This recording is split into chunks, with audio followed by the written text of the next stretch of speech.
In D.C., we're getting all kinds of conflicting reports of what's going on there. Is there chaos? Are there accidents? Are people defecting? Is it working? Is it not? What's going on with this? Let's check in with Michael Letts. He's the co-chairman of Freedom Convoy USA 2022. He's also the CEO and founder of InvestUSA.org, a nonprofit helping communities provide bulletproof vests for police officers. His website, Michael Letts, Michael, Letts.us, and you can tweet him at Michael Letts, spelled the same way, USA, Michael Letts USA, or at R Freedom, the letter R, Freedom Convoy. Michael, welcome to the program. Here's how this looks from where I'm sitting, and I'm wondering if you can set me straight on this or what. Sure. People are dying in Ukraine to defend real freedom, and you guys are burning tons of diesel fuel to complain about masks? I mean, that seems kind of pathetic. What am I missing? Well, I think what you're missing, quite frankly, Tom, is the fact that it's not just masks. It's the issue of freedom itself. When there are mandates that have been placed on this people of this country that have been disastrous. You're talking about vaccine mandates. Vaccine mandates, mask mandates, overreaching of the government, tyranny by the government.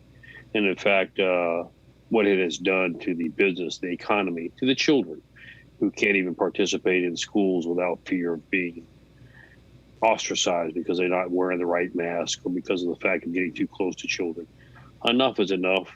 We sympathize. In fact, I just got a request from the Ukrainian government for assistance with vests. We're here to help the Ukrainian people. But we also want to make sure that here in America, we understand the value of our freedom. And that's what we are seeking to make sure that is implemented and that we maintain. We've got a government run amok right now. When you've got a government, quite frankly, we're part of the cause of the Ukrainian problem. We were an exporter of fuel. Now we're an importer of oil, and we're getting it from Russia. We're helping Russia finance and fund its Ukrainian war. These are just common sense issues. And it became extremely viable to us as the truckers convoy when we began to realize just how expensive it was to do this convoy because of the price of fuel going up and escalating, and that's affecting every American across this country. Okay, so you've gone through a couple of things here. First, that the essential tyranny that we're facing is mask and vaccine mandates. Where were you guys when every state in the union requires every child entering kindergarten to have at least a half a dozen different vaccines? Well, this has been quite different because we're now beginning to see that there is a huge concern for public and negative effects of this particular vaccine, and we've seen no positive outcourse or recourse from it. We have been duped and lied to as an American people. So you don't believe that being vaccinated is going to reduce the probability that you're going to end up in a hospital or dead?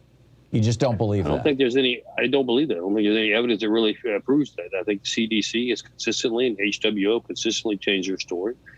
And I think what they have hid is the adverse effects on the American people. And I think they have, American people have the right to choose.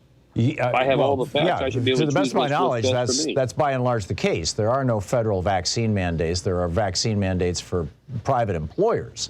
And even those are by and large being ignored. But to hear you say that you think that this vaccine is not preventing death and disease is just mind-boggling, Michael.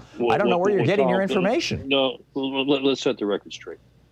Let's take L.A. County. You remember the charity that I represent, Invest USA, whose biggest concern is to make sure our first responders are taken care of. There are 4,000 L.A. County deputies that were authorized to be terminated because of the fact they refused the vaccine. More cops have died from COVID than have died from all that is absolutely not true in the last decade. Absolutely not true. Absolutely not true. It is easily documented. We're seeing it here in Portland. We got more cops dead from. I mean, it's all over. When you look at the documentation, they list everything as a COVID. There's a reason why they list everything as a COVID. There are financial incentives to the hospitals, to the doctors. Oh, God, Michael. To list everything as COVID. It's not that COVID doesn't exist. It's just that everything is blamed on COVID. And that's just absolutely not true. Okay. It's just simply not true. Yeah, all right. Well, I can't, obviously, I'm not going to change your mind or change your beliefs. And I hope that if you're unvaccinated, Michael, I'm assuming that you are, that you don't get COVID and you don't end up dead. I wish you well, but I appreciate that. You also, went into this this riff about how We went from being a net oil importer to an exporter to an importer again. We declared during the Obama administration, actually. I know everybody says it was during the Trump administration. It wasn't. You can go back and look at it. It was the second or third year of the Obama administration. We declared that we now produce more oil in the United States than we consume. We also had a law that said that it was illegal to export oil. That law was changed during the Biden administration, or during the Obama administration. I believe it was the last year of the Obama administration. By and large, at the request of Republican legislators, to allow the big oil producers in the United States to start exporting oil again, because the sweet Texas crude can draw a higher price on international markets than the oil that's coming out of Russia or even Saudi oil. Sure. And so they were looking at saying, okay, we can sell this in the United States and make X, or we can sell this internationally and make X plus 20%.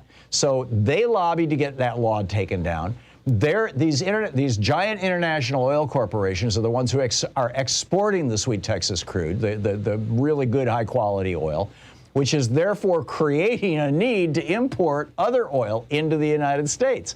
I mean, I don't know where did you get the idea that Joe Biden had anything to do with this?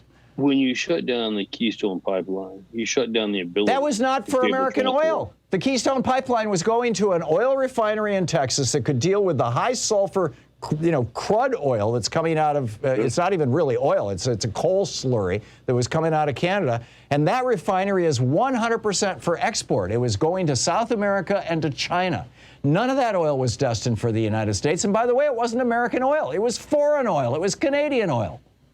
But it was the ability for it to be utilized here in the United States. No, it couldn't. That Canadian oil cannot be converted into gasoline. It has too much sulfur. It can be converted into high sulfur diesel, which most diesel trucks can use, but diesel cars cannot use. It's very problematic. And it can be converted, and it wasn't even pure enough that it could be converted into jet fuel. It basically, it can be used as heating fuel, or it can be used for power plants, and thus, again, for export, because the United States, our power plants are all converting to natural gas, the ones that are still fossil fuels. I mean, this is BS that you are believing, Michael. I think it's very obvious to whether it's law enforcement or whether it's the general public at whole. You paid X price per gallon 2 years ago. You're paying X price today. You mean 2 years ago when the whole country, the whole world was shut down because of the pandemic? We had $1.89 2 years ago in South Carolina. It's now $4 a gallon. Yep. That affects everybody. Yep, absolutely true. And that is absolutely not true. Being addressed. And I think the question here, Michael, is: are Americans patriotic enough? Are we willing to defend a small democracy, Ukraine, being attacked by a large autocratic, essentially dictatorship, Russia?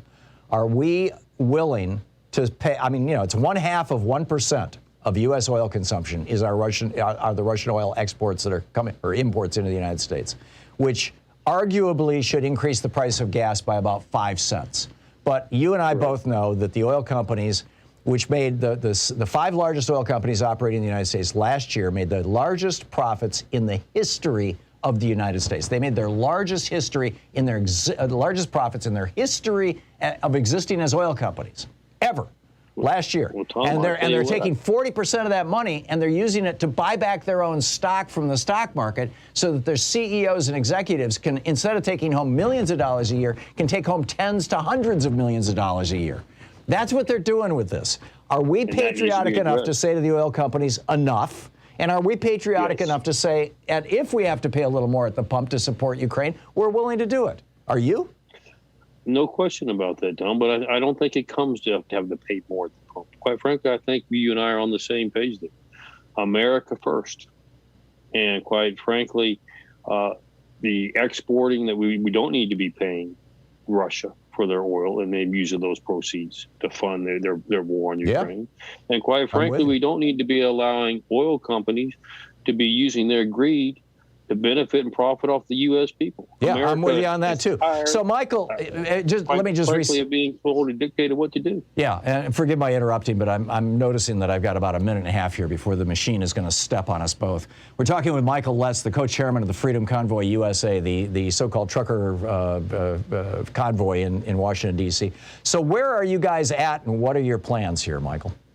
Well, it continues to grow, contrary to what some of the mainstream media is saying. And quite frankly, we are in discussions now with members of Congress. We've had meetings today on the Hill.